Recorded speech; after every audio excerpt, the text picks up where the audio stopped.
പേരാമ്പ്രയിൽ കൊല്ലപ്പെട്ട അനുവിനെ പ്രതി മുജീബ് റഹ്മാൻ സഹായം വാഗ്ദാനം ചെയ്ത് തെറ്റിദ്ധരിപ്പിച്ച് ബൈക്കിൽ കയറ്റിക്കൊണ്ടുപോയി കൊലപ്പെടുത്തിയതായിരുന്നുവെന്ന് പോലീസ് പറഞ്ഞു.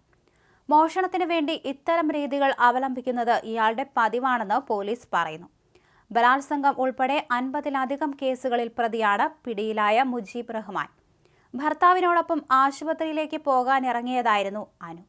വേഗത്തിൽ നടന്നു പോവുകയായിരുന്ന അനു മുജീബിന്റെ ശ്രദ്ധയിൽപ്പെട്ടു. അടുത്ത ജംഗ്ഷനിൽ നിൽക്കുന്ന ഭർത്താവിന് സമീപം എത്തിക്കാമെന്ന് പറഞ്ഞ് മുജീബ് അനുവിനെ ബൈക്കിൽ കയറ്റുകയും ചെയ്തു.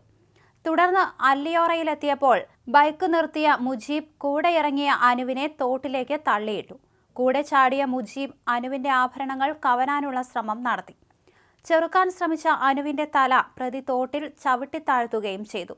അനുവിന്റെ കഴുത്തിലും കൈകളിലും ബലമായി പിടിച്ച പാടുകളും വയറ്റിൽ ചവിട്ടേറ്റ പാടുമുണ്ട്. യുവതി മുങ്ങി മരിച്ചതാണെന്നും ശ്വാസകോശത്തിൽ ചെളിവെള്ളം കയറിയതാണ് മരണകാരണമെന്നാണ് പോസ്റ്റ്മോർട്ടം റിപ്പോർട്ട്. സംഭവ സമയം സ്ഥലത്ത് അസ്വാഭാവിക സാഹചര്യത്തിൽ ചുവന്ന ബൈക്കിൽ സഞ്ചരിച്ചയാളെ കേന്ദ്രീകരിച്ച് പോലീസ് അന്വേഷണം നടത്തിയിരുന്നു. ഇതാണ് നിർണായകമായത്. CCTV ദൃശ്യത്തിലെ പ്രതിയെ പോലീസിന് തിരിച്ചറിയാൻ കഴിഞ്ഞു. മോഷ്ടിച്ച ബൈക്കിലായിരുന്നു ഇയാളെത്തിയത്. ചൊവ്വാഴ്ചയാണ് അനുവിനെ തോട്ടിൽ മരിച്ച നിലയിൽ കണ്ടെത്തിയത്.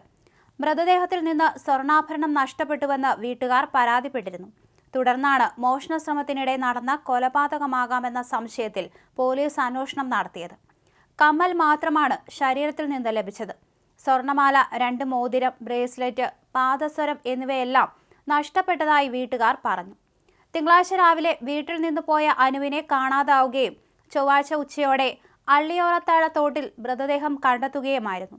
തിങ്കളാഴ്ച രാവിലെ ഭർത്താവിന്റെ കൂടെ ആശുപത്രിയിൽ പോകാൻ സ്വന്തം വീട്ടിൽ നിന്ന് പുറപ്പെട്ട അനുവിനെ കാണാത്തതിനെ തുടർന്ന് ഭർത്താവും ബന്ധുക്കളും അന്വേഷിച്ചപ്പോഴാണ് കാണാനില്ലെന്ന് അറിയുന്നത്. തുടർന്ന് പോലീസിൽ പരാതി നൽകി അന്വേഷണം നടക്കുന്നതിനിടയിലാണ് തോട്ടിൽ മൃതദേഹം കണ്ടത്. സമീപത്തുള്ള CCTV ക്യാമറയിൽ ഇയാളുടെ ദൃശ്യം പതിഞ്ഞതോടെയാണ് പോലീസ് ഇയാളെ കസ്റ്റഡിയിലെടുത്തത്. അനുവിന്റെ മരണം കൊലപാതകം തന്നെയെന്ന നിഗമനത്തിൽ നേരത്തെ പോലീസ് എത്തിച്ചേർന്നിരുന്നു. പ്രതിയുടെ അറസ്റ്റ് രേഖപ്പെടുത്തിയ ശേഷം പേര്, വിവരങ്ങളും മറ്റ് വിശദാംശങ്ങളും പുറത്തുവിടുമെന്നാണ് പോലീസ് അറിയിച്ചിരിക്കുന്നത്. അതേസമയം തന്നെ അനുവെന്ന അംബിക ആദ്യം മുങ്ങി മരിച്ചതാകാമെന്നായിരുന്നു പോലീസിന്റെ അനുമാനം. എന്നാൽ ബന്ധുക്കളും നാട്ടുകാരും പറയുന്ന അനുസരിച്ച് മുങ്ങി മരിക്കാൻ പാകത്തിന് വെള്ളം തോട്ടിലില്ലായിരുന്നു എന്നായിരുന്നു. പിന്നെ അതിനെ തുടർന്ന് പോലീസ് അന്വേഷിക്കുകയും CCTV ദൃശ്യത്തിൽ പ്രതിയുടെ ചിത്രം വ്യക്തമാകുകയും ചെയ്യുകയായിരുന്നു.